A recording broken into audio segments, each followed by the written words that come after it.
You won't believe this hidden World War II shelter could be built in 45 minutes.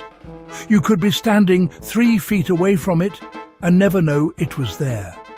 No sound, no smoke, no trace.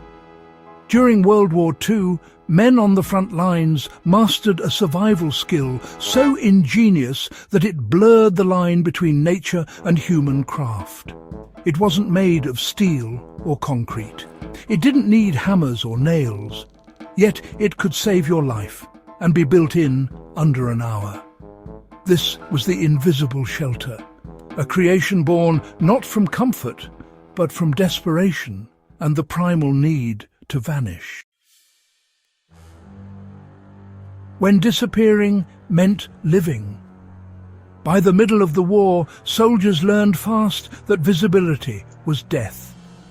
Every flash of metal, every trail of smoke, every careless footprint could bring artillery or enemy patrols straight to them. The smartest soldiers didn't just fight, they disappeared. These men didn't rely on fancy tents or pre-packed kits. They used dirt, branches, and instinct. The invisible shelter became the ultimate fieldcraft, something that turned even an open field into a fortress of silence. Commandos, snipers, and stranded pilots all shared one mission: stay unseen, stay alive. Across Europe and the Pacific, units like British commandos and Finnish ski troops perfected this craft. They knew survival wasn't about what you carried. It was about how well you could blend into the earth itself. The secret formula of invisibility. Here's what made these shelters revolutionary. They weren't bunkers and they weren't trenches. They were shaped, not built.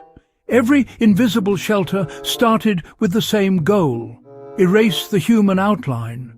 Straight lines, right angles, and unnatural colours are nature's red flags. Soldiers learned to trick the eye by working with the terrain instead of against it. They search for natural dips in the land-fallen logs or dense brush. The less they dug, the better. Too much digging meant exposed soil, a dead giveaway from the air. Once the perfect spot was found, they'd carve out a shallow trench about the length of the body, no deeper than knee height. That depth was everything. It conserved energy, preserved warmth, and avoided detection. Inside, the floor was lined with dry leaves or pine needles for insulation. The walls were supported with whatever nature offered: root sticks, even compacted mud to prevent collapse. But the genius of the design was always in the roof. Using flexible branches or young saplings, soldiers would weave a light framework just strong enough to hold the weight of camouflage. Over that frame they threw a poncho, a tarp, or a waxed ground sheet if they had one. Then came the magic layer, a skin of the environment itself. Moss, grass, leaves, or snow were piled thick until the structure looked like it had always been there. From above, it was, well, pretty much indistinguishable from the earth itself. From the ground, it blended into chaos so naturally that patrols could just walk right by it. And often they did. Allied scouts reported being so close to enemy hideouts they could actually hear them breathing, but never saw them. In the frozen wilderness of Scandinavia, soldiers built snow holes using this same method. They dug into snowbanks, lined the interior with branches, and then capped it with snow for insulation. Even at minus 20 degrees Celsius, these shelters stayed just above freezing. A small miracle, honestly, that meant the difference between life and frostbite. One of the most remarkable aspects of the invisible shelter was how it used physics instead of fire. Soldiers simply couldn't risk lighting a flame. Even the smallest spark could betray them by smoke or, a heat signature. Instead, they relied on the earth itself to trap body heat. Soil, leaves and snow acted like natural insulation. The ground absorbed body warmth slowly and, radiated it back just enough to maintain comfort. In winter, a thin layer of branches kept cold air from seeping through. It was silent, self-heating, and honestly, completely undetectable from the sky. Thermal camouflage before the age of technology. This was pure survival science in motion. The best field engineers weren't holding blueprints. They were reading the landscape like a living map. A well-trained soldier could spot a hiding place in seconds. They looked for signs of natural irregularity, a shadowy hollow, a slope facing away from the wind, or a tree cluster dense enough to break the human silhouette. They never chose open areas. Flat ground might look comfortable, but it screamed exposure. Instead, they went for broken terrain, messy, uneven, and unpredictable. That's where invisibility thrived. The philosophy was simple. The less you alter, the more you disappear. And when it was time to move, they erased every trace. A soldier would dismantle the shelter, scatter the vegetation, and smooth the soil until it looked untouched. Leave no sign, no scent, no shadow. That discipline kept them alive longer than any weapon could.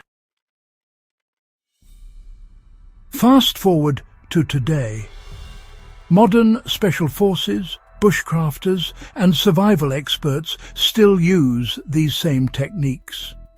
Because the principles haven't changed, only the tools have. Concealment isn't about vanishing into thin air. It's about breaking patterns, A shiny surface, a straight edge, or an unnatural color will betray you faster than movement ever could. That's why effective camouflage means becoming part of the landscape. If you were to build one today, the same rules apply. Find a depression or windbreak, disturb as little as possible, dig just enough to lower your body line, and layer your roof with whatever matches your surroundings. Dry grass, reeds, snow, it doesn't matter what, as long as it looks like it belongs there. Never rely on fire for warmth. Insulate instead. The earth is your blanket. The silence is your safety. That's the beauty of the invisible shelter. It's not about hiding from enemies anymore, but about mastering harmony with the environment. It teaches patience, awareness, and respect for the land itself. In a world obsessed with high-tech survival gear, there's something, poetic about a shelter that needs nothing but instinct and dirt. During World War II, soldiers built these hideouts under fire, in freezing rain, or deep behind enemy lines. They didn't have luxury. They had knowledge, and that's the real lesson. Survival isn't about what you own. It's about what you understand. The invisible shelter stands as a symbol of that mindset, one where skill, adaptability and calm thinking outweighed any gadget. It was quiet, clever and almost spiritual in its simplicity. From the forests of Europe to the jungles of the Pacific, these shelters kept men alive, unseen and undefeated, not because they fought harder, but because they learned to disappear better. Keeping the legacy alive, the invisible shelter is more than just a forgotten wartime invention. It's proof, really, that human ingenuity can outsmart technology, terrain, and even death itself.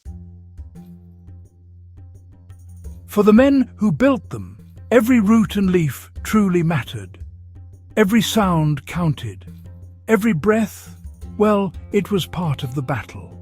And in those moments, survival became an art form, a conversation between man and nature that still echoes today.